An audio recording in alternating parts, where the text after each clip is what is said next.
एहसास उसकी कमी का। कुश के रोने की आवाज़ से रवि की नींद में खलल पड़ने लगा तो उसने शुभी को आवाज़ देते हुए कहा, शुभी कहाँ हो तुम?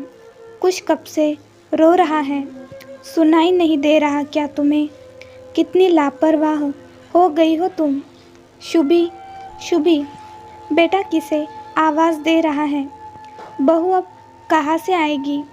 वो तो ला कुश को मैं ले जाती हूँ।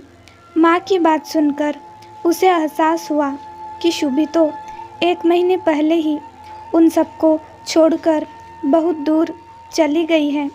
अब वो कभी वापस नहीं आएगी। एक समय था जब हर बात में उसे लापरवाह कह देता था। जरा सा बिखरा घर देखकर उसे 4 बातें सुना देता था और वो हंसते हुए सब सुन लेती थी। पलटकर जवाब देना तो जैसे कभी सीखा ही नहीं था उसने। उसे लापरवाह करने वाला मैं अपनी एक लापरवाही के कारण उसे खो चुका हूँ। कितना कहा था उसने कि ड्रिंक करके ड्राइव मत करो, लेकिन मैंने उसकी एक न सुनी। नशे में सामने से आती हुई ट्रक भी न देख सका और मुझे तो हल्की खरोंच ही आई, लेकिन शुभी तो हॉस्पिटल पहुंचने से पहले ही। ये क्या है शुभी, तुमने कॉलर का मैल ठीक से साफ नहीं किया, देखो कितना गंदा है। कोई काम तो ढंग से कर लिया करो, हर काम में लापरवाही। सॉरी, मैंने ध्यान नहीं दिया, दोबारा धो दूंगी। पता नहीं कैसे लापरवाही हो गई। जब तक वो थी हमने कभी उसकी कदर नहीं की। अकेले सारे काम करती रहती थी और हम उसके काम में कमी निकालते रहते थे।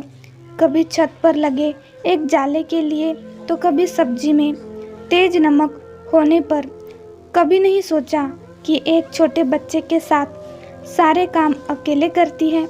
रह जाता है कभी कोई काम, गलतियां तो मशीन से भी हो सकती है, वो तो फिर भी इंसान थी। आज जब सारे काम खुद करते हैं तो एहसास होता है उसकी कमी का। सच ही कहा है किसी ने, एक औरत की कमी का एहसास उसके न रहने पर ही होता है। कहानी कैसे लगी हमें ज़रूर बताएं दोस्तों। चैनल पर नए हैं तो लाइक, शेयर और सब्सक्राइब ज़रूर करें।